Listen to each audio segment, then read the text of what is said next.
थांलांनायाव दिनै आंनो नोंखौ नांगौ बे गथ'खौ नुबानो दिनै आं मोदै गयो नोङो फैफिन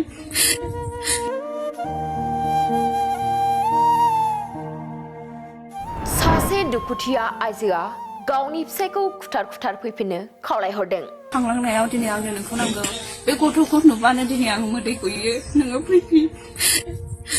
फैफिन आं नोंखौ नेनानै दं।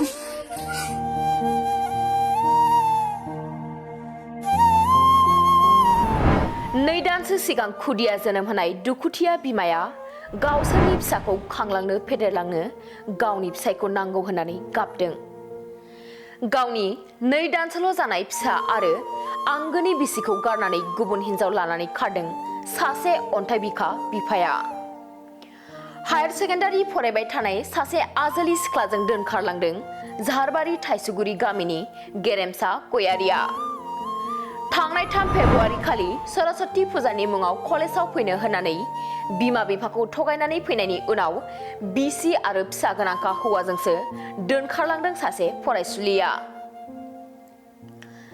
मुङा बेनि बिउटि मोसाहारि, गामिया बेनि 1 नं सियालमारि। गेरेमसा गयारिजों दोनखारलांनाय बिउटि मोसाहारिखौ सोरबाफोर बहाबा नुयोब्ला 6001703219 जानबुं नम्बराव खौरां हरनो आरो हमनानै दोननो खावलायहरदों बिउटि मोसाहारिनि नखरा।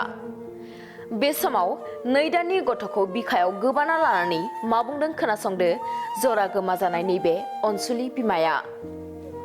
खारनानै दं गुबुन सिख्ला लानानै जे सिख्लाया सेरफांगुरि सियालमान बिउटि मोसाहारि जेरावखि थाया नोङो फैफिन गेरेम दिनै आंनो नोंखौ नांगौ दिनै नोंनो मिथिखागौमोन आङो सिजारिन देहा होननानै 2 मासानो जायाखै नोङो बे गथ'खौ खांलांनायाव दिनै आंनो नोंखौ नांगौ नोङो जेरावखि थाया नोङो फैफिन दिनै आङो नोंखौ नेनानै दं दिनै आं नोंखौ बेसेबां अनोमोन नोङो मानो आंखौ बेफोरबादि खालामलांखो दिनै नोङो आंनि गोसो मिजिं सिफायलांजोब्बाय दिनै थेवबाबो आं दिनै नोंखौ नेनानै दं नोङो फैफिन बे गथ'खौ खांलांनायाव दिनै आंनो नोंखौ नांगौ बे गथ'खौ नुबानो दिनै आं मोदै गयो नोङो फैफिन आं नोंखौ नेनानै दं। नोंथाङा रेलवे, आसाम पुलिस, बेंक, टेट बायदि सरखारि साख्रि मावनो गोसो दं नामा? एबा नोंथाङा बेफोर बायदि साख्रिनि थाखाय थियारि खालामगासिनो दं नामा? नोंथाङा railway, Assam police, banking, SSC, Assam direct recruitment, TET बायदिनि आनजादखौ खनले होदोंब्लाबो जाफुंसारनायखौ मोननो हायाखै नामा? जुदि नोंथाङा railway, Assam police, banking, SSC, Assam direct recruitment, TET काम रिक्रुटमेन्ट आनजादनि थाखाय थियारि खालामगासिनो दङब्ला नोंथांनि थाखाय लानानै फैदों मोनसे मोजां रादाब। लास्ट ईयर से प्रिपरेशन स्टार्ट किया बट कोचिंग ज्वाइन करने के बाद ही मेरा एग्जाम क्लियर हुआ। तो मेरा इस साल 3 एग्जाम का प्री क्लियर हुआ, CHSL का प्री क्लियर हुआ, फिर IPS PO का मेरा प्री क्लियर हुआ है और CGL का भी मेरा प्री क्लियर हुआ है। तो अभी मैं मेंस का प्रिपरेशन कर रहा हूँ। क'क्राझार सहरनि RNB road ward number 6 Sai Baba मन्दिर एबा एयारटेल अफिसनि साखाथियाव दङ IBT कचिं इनस्टिट्यूटआ।